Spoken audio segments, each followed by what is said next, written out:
بڑے تعلقات تھے ہمارے اس کے ساتھ، کہاں گیا؟ جب ایک دوسرے سے پوچھیں گے بندہ نظر نہیں آئے گا، اللہ فرماتے ہیں پھر وہ جھانکیں گے کدھر؟ جہنم کے اندر۔ جب جہنم کی طرف جھانکیں گے پھر کیا کریں گے؟ وہاں پر وہی مجرم، وہی بندے نظر آ جائیں گے، ان سے پوچھیں گے ما سلککم فی سقر، ذرا بتائیے کیا چیز تمہیں جہنم کے اندر لے کر آئی ہے، کیا وجہ ہے کہ آج جہنم کے اندر پہنچ چکے؟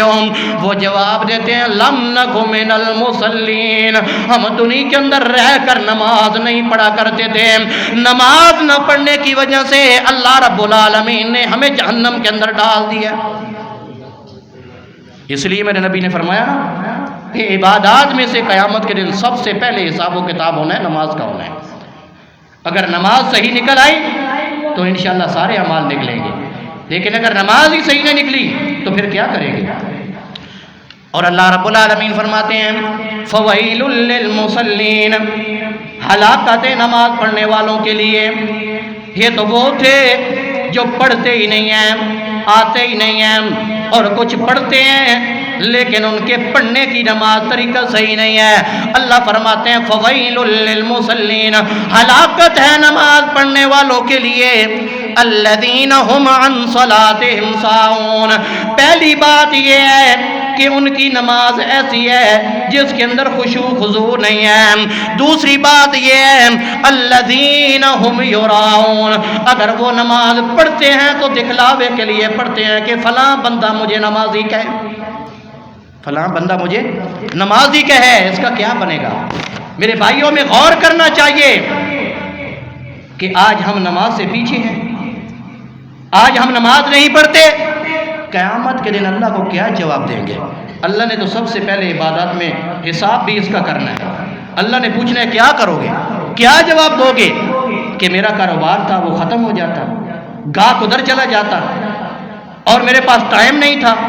میرے بھائیوں نہیں، کوئی بہانہ نہیں چلے گا، کوئی عذر نہیں چلے گا، حتیٰ کہ آپ ائمہ اکرام کو دیکھیں، ائمہ اکرام کو دیکھیں تو وہ کیا کہتے ہیں کہ جو بندہ بے نمازی ہے اور اس کا پڑوسی اس پر خاموش ہے، اس کو نماز کی دعوت نہیں دیتا، وہ اس کا پڑوسی بھی گنہگار ہے، اس کا پڑوسی بھی گنہگار ہے اگر اس کو نماز کی دعوت نہیں دیتا۔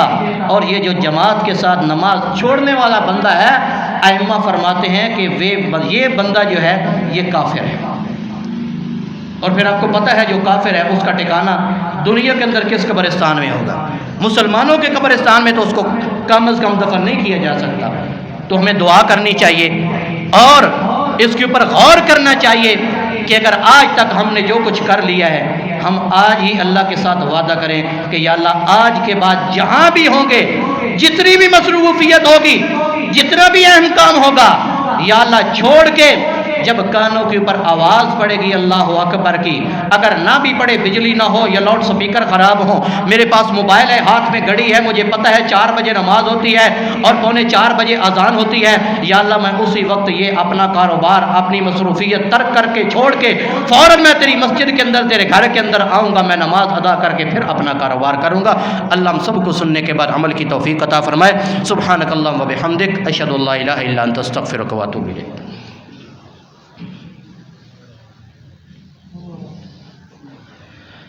إن الحمد لله نحمده ونستعينه ونستغفره ونعوذ بالله من شرور أنفسنا ومن سيئات أعمالنا، من يهد الله فلا مضل له ومن يضلل فلا هادي له، ونشهد أن لا إله إلا الله وحده لا شريك له، ونشهد أن محمدا عبده ورسوله، إن الله وملائكته يصلون على النبي يا أيها الذين آمنوا صلوا عليه وسلموا تسليما، اللهم صل على محمد وعلى آل محمد كما صليت على إبراهيم وعلى آل إبراهيم إنك حميد مجيد، اللهم بارك على محمد وعلى آل محمد كما باركت على إبراهيم وعلى آل إبراهيم إنك حميد مجيد۔ جتنی اہمیت نماز کی ہے اتنی ہی اہمیت اس جگہ کی ہے جہاں پر انسان نماز پڑھنے کے لیے آتا ہے، سجدہ ریز ہوتا ہے، جس کو اللہ کا گھر کہتے ہیں، جس کے بارے میں اللہ نے کیا کہا؟ وَأَنَّ الْمَسَاجِدَ لِلَّهِ فَلَا تَدْعُوا مَعَ اللَّهِ أَحَدًا۔ کہ یہ مساجد اللہ کے گھر ہیں، ان کے اندر اللہ کے سوا کسی اور کو مت پکارو۔ اور فرمایا من بنا للہ مسجدا بنى اللہ لہ بیتا فی الجنہ، جو بندہ اللہ کے لیے مسجد بناتا ہے اللہ اس بندے کے لیے جنت کے اندر ایک محل بناتے ہیں۔ تو میرے بھائیوں، بڑا دکھ ہوتا ہے کہ جب ہم اپنے ملک کے اندر ایسے واقعات دیکھتے ہیں یا سنتے ہیں۔ حالیہ ہی میں آپ کے اس لاہور شہر میں ایک مسجد کے اندر ڈانس کیا گیا ہے، ڈھول بجائے گئے ہیں، رقص کیا گیا ہے۔ بڑا افسوس ہوتا ہے کہ ہم مسلمان ہیں، ہمیں اللہ کے گھر کے تقدس کا پتہ ہی نہیں ہے، اہمیت کا پتہ ہی نہیں ہے۔ اور کبھی تو ہم کہتے تھے کہ یہ بڑے بڑی مفتی جو ہیں ان سے زیادہ تو علم ہمارے پاس ہے، تو آپ کا وہ علم کہاں گیا کہ جب آپ کو وہ علم یہ بھی نہیں بتا رہا اور آپ کو وہ علم یہ بھی نہیں کہہ رہا کہ آپ مسجد کے اندر یہ کام کروا رہے ہیں۔ تو میرے بھائیوں، ہمیں اپنی اداؤں پہ غور کرنا چاہیے۔ اور پھر آپ دیکھیں، پہلے بھی ایک دفعہ ہوا تھا ایسے، اور پورے شاید پنجاب میں باقی جگہوں پر بھی، لاہور کے اندر خصوصی طور پر اس کے خلاف احتجاج کیے گئے اور پھر ان لوگوں نے معافی مانگی۔ تو آج بھی حکومت کو چاہیے کہ وہ کوئی ایسا اس کے لیے ٹھوس اقدام کریں تاکہ ایسے لوگوں کو جرأت نہ ہو سکے کہ جو شعائر اسلام ہیں ان کی وہ بے حرمتی کریں اور ان کی عزت کو پامال کریں۔ تو میرے بھائیوں، دوسرا ایک اعلان ہے کہ ہفتہ والے دن 20 فروری بروز ہفتہ بعد نماز عشاء مسجد محمدی میں ایک ختم نبوت کے موضوع پر پروگرام رکھا گیا ہے، جس میں ڈاکٹر صلاح الدین صاحب جو ہے وہ تشریف لائیں گے۔ تو تمام احباب سے درخواست ہے کہ وہ اس میں ضرور شرکت فرمائیں۔ باقی دعا فرمائیں کہ اللہ رب العالمین جتنے ہمارے مسلمان بھائی بیمار ہیں ان سب کو صحت کاملہ عاجلہ عطا فرمائے، ان کو شفا و تندرستی عطا فرمائے۔ خاص طور پر خلیل بھائی کی والدہ کے لیے دعا فرمائے، وہ بھی بیمار ہیں، کہ اللہ رب العالمین انہیں بھی صحت تندرستی عطا فرمائے، صحت کاملہ عاجلہ عطا فرمائے، اللہ ان کو شفا عطا فرمائے، اور اللہ رب العالمین ان پر ان کا سایہ تا دیر سلامت رکھے۔ اور باقی جتنے ہمارے مسلمان بھائی جہاں کہیں بیمار ہیں، اے اللہ ان سب کو صحت عطا فرما، ان کو شفا و تندرستی عطا فرما۔ یا اللہ جتنے ہمارے مسلمان بھائی پریشان ہیں، یا اللہ ان کی پریشانیوں کو دور فرما۔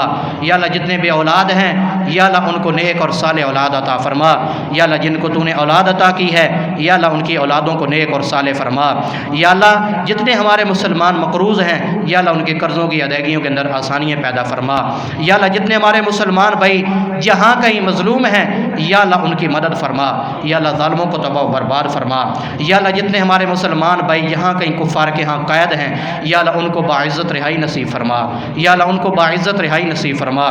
یا اللہ ہماری ہر مشکلات کو پورا فرما۔ یا اللہ ہماری حاجات کو پورا فرما، ہماری مشکلات کو دور فرما۔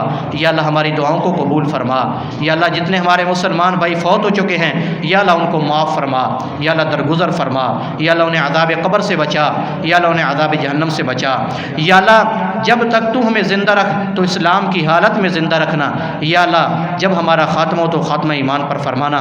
یا اللہ ہم سب کو عذاب قبر سے بچانا۔ یا اللہ ہم سب کو عذاب جہنم سے بچانا۔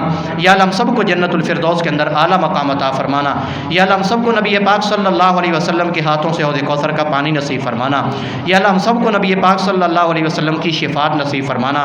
یا اللہ ہم سب کو نبی پاک صلی اللہ علیہ وسلم کا جنت کے اندر ساتھ نصیب فرمانا۔ ان اللہ یامر بالعدل والاحسان و ایتاء ذی القربی